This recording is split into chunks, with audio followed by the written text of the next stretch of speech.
Welcome to 35 West. I'm Ryan Berg, Director of the Americas Program at CSIS and host of the 35 West podcast. Was how professional the Mexican government. Are we ready? I don't think. Reform trends in Argentina. Right. And that's what happened. Role at all in the NAFTA negotiations. Welcome to 35 West. I'm Ryan Berg, Director of the Americas Program at CSIS and the co-host of the 35 West podcast. China's economic strategy has evolved significantly over the past decade. Where once the PRC served as the world's factory, today Chinese companies are increasingly looking to internationalize their operations. Latin America has been emblematic of these changes. In particular, Chinese investment flows into Mexico have raised eyebrows among economic security analysts. The proximity of Mexico and Central America to the United States, along with close trade integration through mechanisms like the USMCA and CAFTA free trade agreements, mean this region is an attractive destination for Chinese companies facing steep tariffs on goods purchased within the PRC proper. Furthermore, the region is home to an attractive consumer base in its own right for PRC firms looking to expand their reach and competitiveness abroad.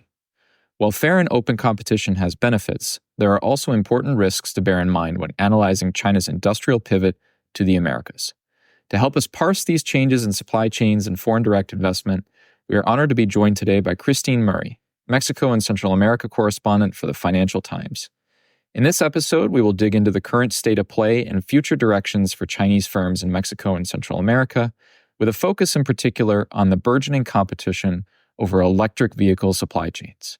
Thank you for joining us today, Christine. Thank you very much for having me. Mexico has been in the spotlight as alarm bells ring over the potential that Chinese EV manufacturers could face a mere 2.5% tariff, or potentially no tariffs at all, on imports into the United States. Christine, let's start by getting a scene setter from you. What is the status of Chinese investment in Mexico? And for those who are afraid of a surge in Chinese EVs from Mexico, what does the timeline look like for that? So the scrutiny of Chinese investment in Mexico has been growing, I'd say, for the last 2-3 years in particular, as trade barriers have risen between the US and China, and Mexico began to be seen as a kind of backdoor or workaround for these Chinese companies seeking to access the US market. In fact, Chinese companies have been gaining a foothold here for decades, but in the shipping data and the trade data, you can see growing numbers of containers from China arriving in Mexico, particularly in its Pacific ports. And that's happening as Mexico became the US's number one trading partner last year. Despite that, FDI directly from China into Mexico is still very small, less than 1% of the total last year. There is some debate about those numbers, but I haven't seen evidence that it's orders of magnitude different to that in total numbers. But what is happening is in certain sectors, growing Chinese investment and involvement is obvious. And one of the most contentious politically and economically for both countries is the auto sector. So there's been a surge in imports of Chinese cars here. That's mostly internal combustion cars, and now 1 in 5 new cars sold in Mexico were made in China, around half of those directly from Chinese brands. So in parallel with that, Chinese electric vehicle makers have been scouting Mexico for sites to build factories. And that basically means going to different states in mostly the north and central areas of the country, looking for sites, seeing what the state governments are willing to do to attract them. We reported in December last year that 3 of China's biggest EV makers, so that was MG, BYD and Chery, had all been looking for places to build plants. And if you look at those 3 examples, Chery has said it will name its site in January. That's for Mexico and Latin America. BYD has given huge numbers that their plant will employ, but says an announcement is coming. MG has said it will build a plant, hasn't said where, and that an announcement is coming. Another company, Great Wall Motors, will also announce a plant. But if you bring that all together, these auto factories have been complicated. These companies have been in talks for months, more than a year, some of them. And there have been some reports that Mexico won't give them incentives, and some states are wary of upsetting either their existing auto investments or the United States. So to answer your question, the timeline as we know it is that everything's really on hold until after the US election and the transition of power in Mexico. But come next year, depending on the political outlook and of course the business outlook for EVs and these individual companies, there could be a series of important announcements of investments. So you've brought me to the topic of elections, Christine. With the new government of Claudia Sheinbaum coming into office in October, how do you see the China-Mexico relationship evolving? Sheinbaum has committed to North America on several occasions. Can we expect Sheinbaum administration to be more or less receptive to the advance of PRC firms in Mexico? Well, President-elect Claudia Sheinbaum's characteristically careful in her wording around this. But as you say, the message has been Mexico's open to investment from around the world, but North America is fundamental. We asked her in an interview about the relationship with China, and she said that Mexico shouldn't have a free trade agreement with China, for example. The messaging is cautious, but clearly emphasizing the importance of the US relationship.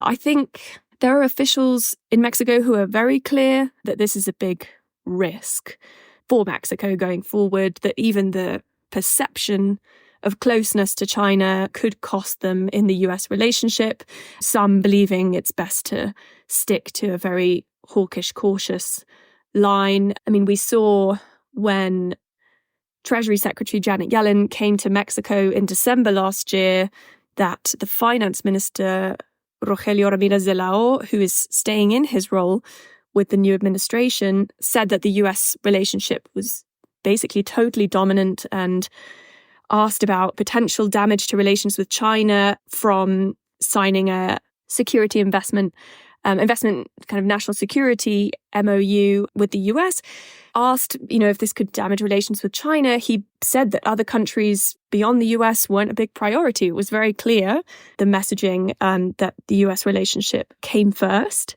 Now, it's also true that Sheinbaum worked closely with Chinese companies in Mexico City as mayor. The Line 1 metro, the very important metro line refit that's happening now, is being done by a consortium led by a Chinese company. So I think there's a lot of caution, and trade experts and officials understand that the review of the US-Mexico-Canada trade agreement, which is due in 2026, is going to have a heavy component about Chinese investment in Mexico. But it's also true that China and Chinese companies are increasingly visible. So I suspect that tension will be there, particularly in the first few years of Sheinbaum's government. China is far from the only country interested in making investments in Mexico, as you said.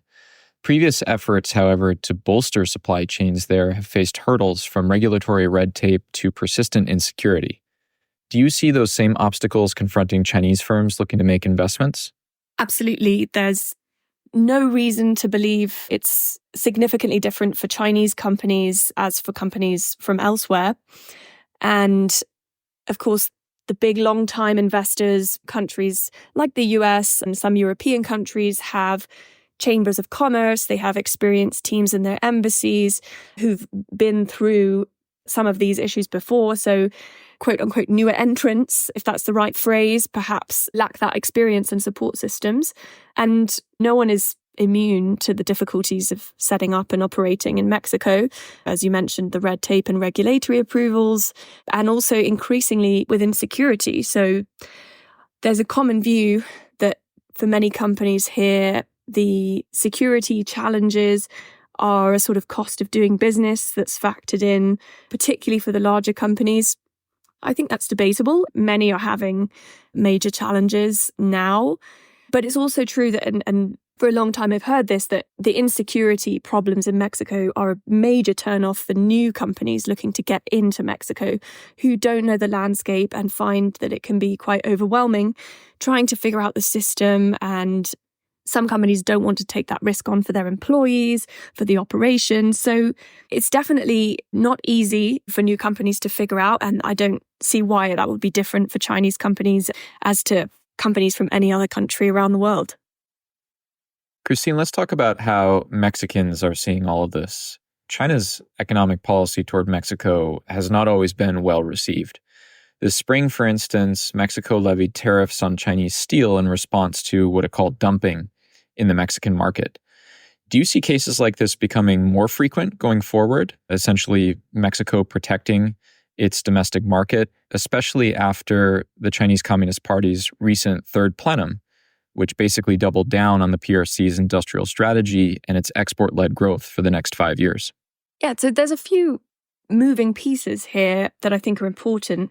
Mexico's economic and financial authorities have been quite clear with the tariffs that you mentioned that they've put on goods, different goods coming from China and elsewhere. But also the tax authority, SAT, is increasing scrutiny on imports of different small value products that are, they say, avoiding paying import taxes and VAT. Many people interpreted this push as aimed at Chinese companies like Temu and Shein or Shine. And I think it's important to remember that Sheinbaum's going to inherit the biggest fiscal deficit since the 1980s. She's going to need money. And whenever she's asked about it, and where she'll get the money from to fund her projects, customs is one of the first that she mentions. So there will likely be a tightening of the rules there. And there are complaints from specific sectors in Mexico about imports of cheap Chinese goods that they claim are not paying full taxes when they're being imported. One example in the leather industries and shoes in the center of the country.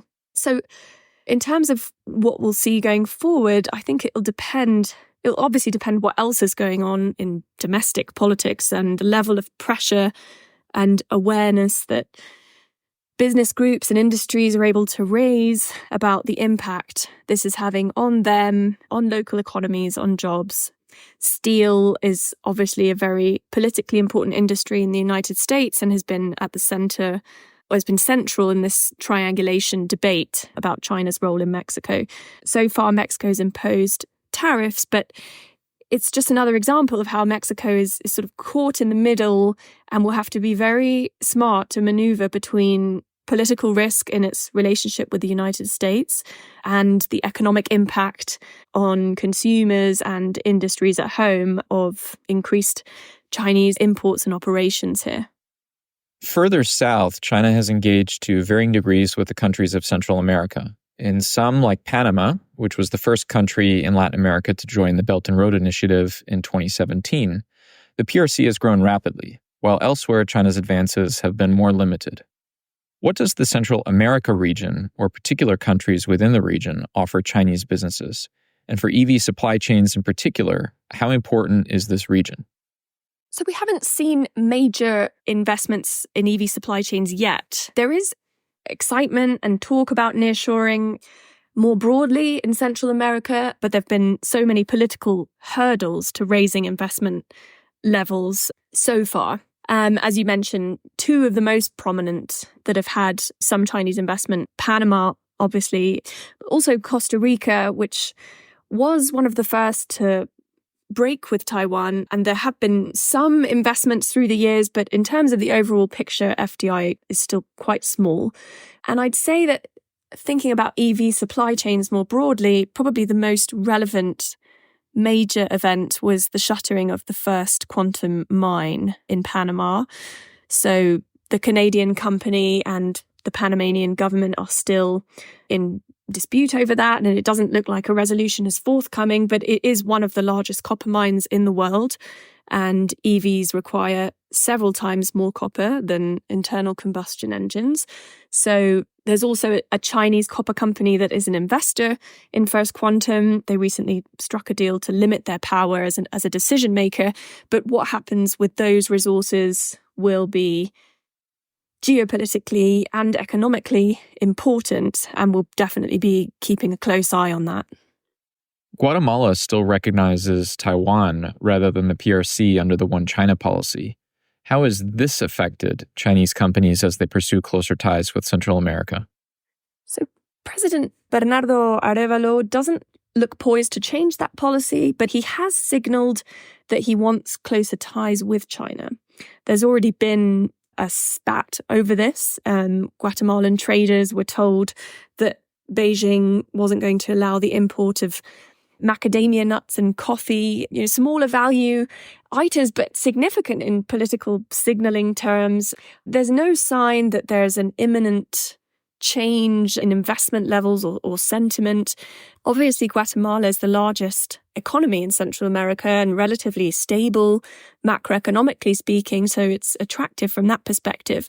But speaking to people in Guatemala, I don't hear a clamoring for a change necessarily from the private sector. Some there believe the rest of the region hasn't seen a massive benefit from breaking ties anyway, so why take the risk of annoying the United States? But again, it's something that we'll be keeping an eye on, given that all of its neighbors have taken, almost all of them, the opposite decision.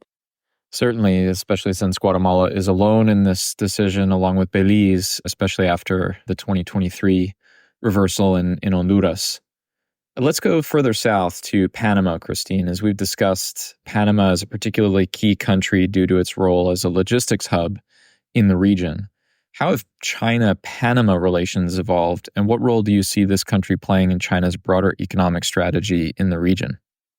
Panama is, of course, a more geopolitically strategic and sensitive country because of access to the Panama Canal. It's an important trade route. Around 5% of the world's maritime trade goes through it. And that tension has been playing out in Panama in terms of Chinese investment there. China has an increasingly important presence in Panama. Huawei has a large regional distribution hub there and said recently it's planning to build a cybersecurity center in Panama.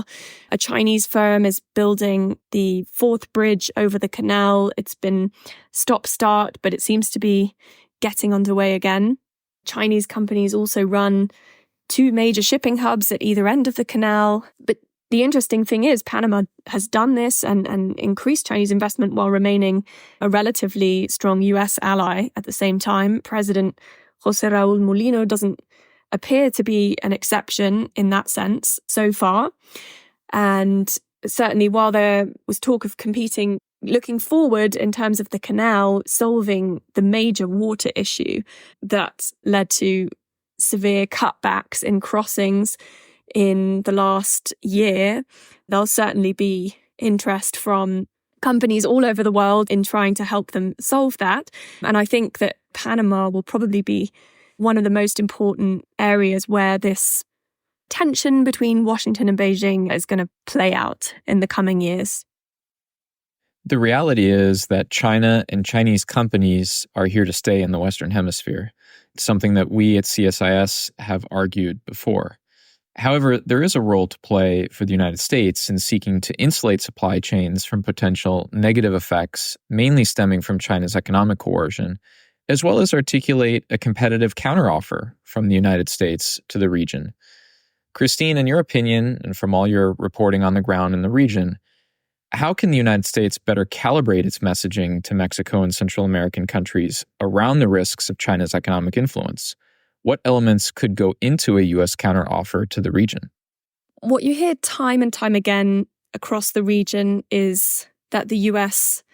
doesn't pay enough attention and doesn't put up enough money for projects, particularly infrastructure projects, often that make some economic and social development sense, getting financing from the development banks or from US companies that want to get involved in projects. Different countries will tell you it's not always easy. And that's despite obvious cultural, social, familial affiliations that make the US a sort of natural partner for a lot of countries in the region.